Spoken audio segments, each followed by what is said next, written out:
This here is Highway 61 Filling Station Show. Hey, I just got back from the Lutheran church because I went over there to Ash Wednesday thing, and Mrs. Aaron said that this is not a plus. She says it's a cross. She says that the narrative of Jesus informs her life. Well, I don't know what narrative exactly means, or inform, but she says it's kind of like a story, so maybe it's a story. So remember at Christmas, well, not Santa Claus, not the presents and the stockings and all. It's the baby Jesus got born, and then the shepherds came, and then the angels came. They worshipped him and stuff, and sang songs, and then those other guys came a little later and gave him money and gifts and stuff. Well, see, there's this king in Herod, and he wanted to kill baby Jesus, and so his parents took him, across the line there over to Egypt, and I don't know if it's kind of like between here and Wisconsin, or maybe even Illinois, or someplace. Anyway, they went for a while, and so maybe he saw the pyramids, but I'm not sure he did, but maybe he did. Anyway, so.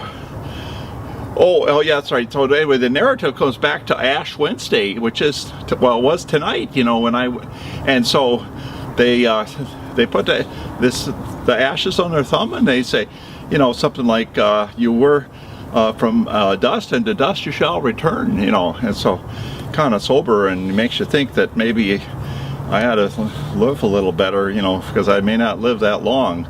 Well, anyway, so we got to this narrative. So we got, Christmas to take care of, and then this other guy was trying to kill Jesus too, which of course he got later, Pilate. But before that happened, Jesus did a bunch of stuff. He turned the water into wine, and he healed some sick people, and he threw out some demons, and then he gave us a whole bunch of instructions on how we're supposed to live. So we ended up with people like, well, that's the Salvation Army, and Mother Teresa, and Billy Graham, and the Pope, kind of those people. Well, anyhow, so you get to Good Friday, but that was when Jesus died on the cross for our sins, and then that's not so good. So Pilate got what he wanted, but what happened was that on Sunday morning, Jesus got up, rose from the dead, and went to heaven, and he said, "There I am, and there you may be also," or something like that. So anyway, that's the story I remember. And there's some other stories about other people. I don't know if there's a guy named Hindu or not, but there's a Hindu story, and I think they have lots of gods, and the problem with them is you start to do something right, and after a while, then, well, actually not. You have to go back and become an ant or a rat or something, and well, it kind of gets a cycle going, and I'm not sure that's so good. So, and then let's see, we got the Buddha guy, kind of like the Buddha, because he's happy, and he's got a belly like me. Well, I'm not sure that's such a good thing. Mayo Clinic says it's not a good thing to have a big belly, so I don't know.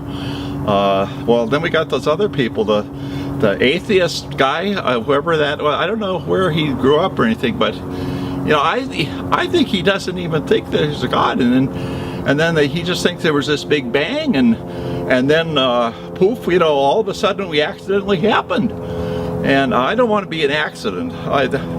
You have the accidents out on the highway, and I don't want to be one of them. And then when you die, you're nothing, just nothing. And that's not so good. And then they got this Islamic folks, with the Muhammad guy, and lately it's been really bad. But Mrs. Aaron said Muhammad was over in that town called Mecca, and then he got kicked out because he was telling everybody that God told him to do stuff, and they had to follow his instructions. Well, they didn't like that a lot, so they got kicked out and went to Medina. Then he got together this army or something like that, and went back over to Mecca, wherever that is, and he fought him, and anyway, he won and took back the city, and then somebody gave him some poisoned meat, and he died.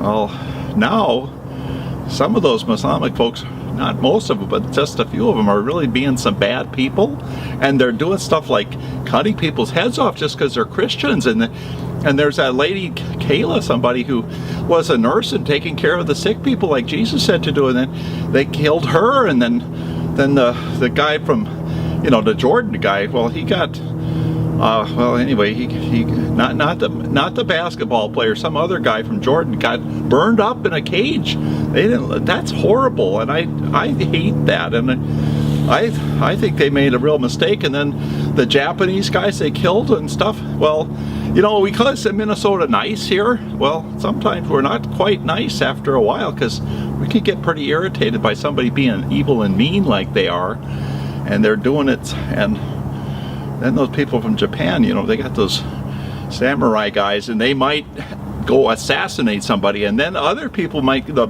French or the Danish or somebody might get mad because they've been shooting up their towns and doing bad stuff.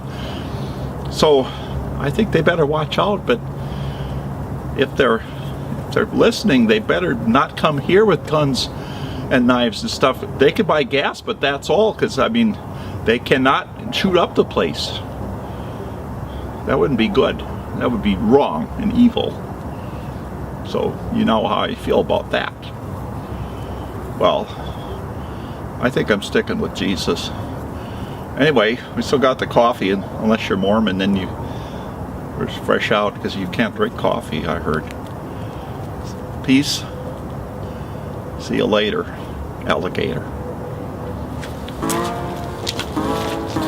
Highway 61 filling station show. It's not just Minnesota nice anymore.